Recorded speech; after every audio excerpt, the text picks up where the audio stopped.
Wahyu 21, langit yang baru dan bumi yang baru. Lalu aku melihat langit yang baru dan bumi yang baru, sebab langit yang pertama dan bumi yang pertama telah berlalu, dan laut pun tidak ada lagi. Dan aku melihat kota yang kudus, Yerusalem yang baru turun dari sorga, dari Allah yang berhias bagaikan pengantin perempuan yang berdandan untuk suaminya. Lalu aku mendengar suara yang nyaring dari tahta itu berkata, "Lihatlah, kemah Allah ada di tengah-tengah manusia, dan Ia akan diam bersama-sama dengan mereka. Mereka akan menjadi umat-Nya, dan Ia akan menjadi Allah mereka. Dan Ia akan menghapus segala air mata dari mata mereka, dan maut tidak akan ada lagi. Tidak akan ada lagi perkabungan atau ratap tangis atau duka cita, sebab segala sesuatu yang lama itu telah berlalu." Ia yang duduk di atas tahta itu berkata, "Lihatlah, aku menjadikan segala sesuatu baru." Dan firman-Nya, "Tuliskanlah, karena segala perkataan ini adalah tepat dan benar." Firman-Nya lagi kepadaku, "Semuanya telah terjadi. Aku adalah Alfa dan Omega, yang awal dan yang akhir. Orang yang haus akan kuberi minum dengan cuma-cuma dari mata air kehidupan. Barang siapa menang, ia akan memperoleh semuanya ini. Dan aku akan menjadi Allah-Nya, dan ia akan menjadi anakku. Tetapi orang-orang penakut, orang-orang yang tidak percaya, orang-orang keji, orang-orang pembunuh, orang-orang sundal, tukang-tukang sihir, penyembah-penyembah berhala, dan semua pendusta, mereka akan mendapat bagian mereka di dalam lautan yang menyala-nyala oleh api dan belerang. Inilah kematian yang kedua." Yerusalem yang baru.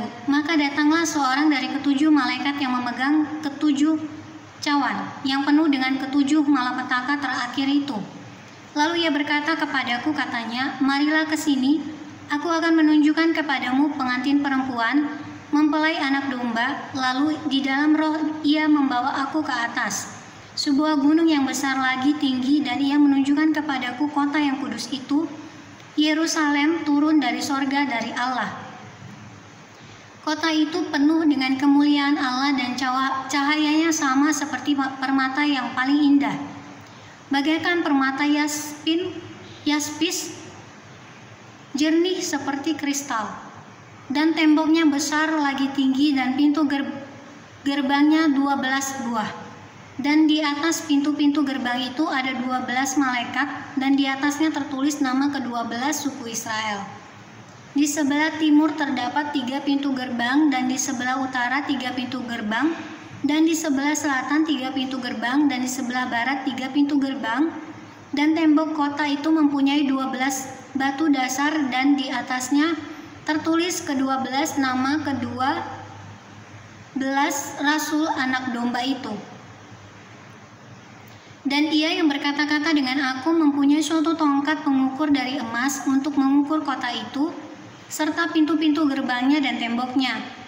Kota itu bentuknya 4 persegi, panjangnya sama dengan lebarnya.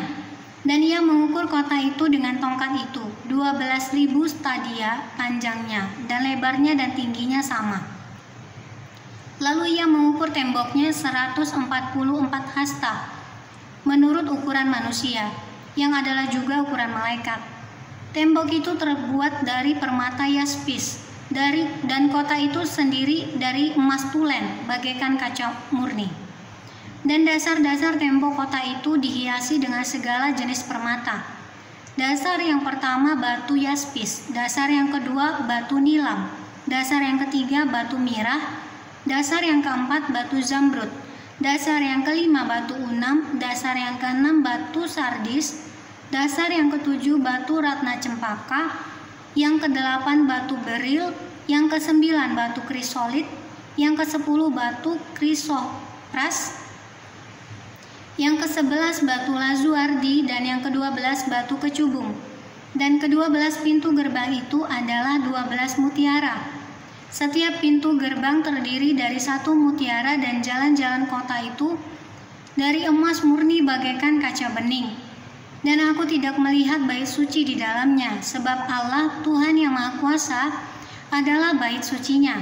Demikian juga anak domba itu, dan kota itu tidak memerlukan matahari dan bulan untuk menyinarinya, Sebab kemuliaan Allah meneranginya, dan anak domba itu adalah lampunya, dan bangsa-bangsa akan berjalan di dalam cahayanya, dan raja-raja di bumi membawa kekayaan mereka kepadanya.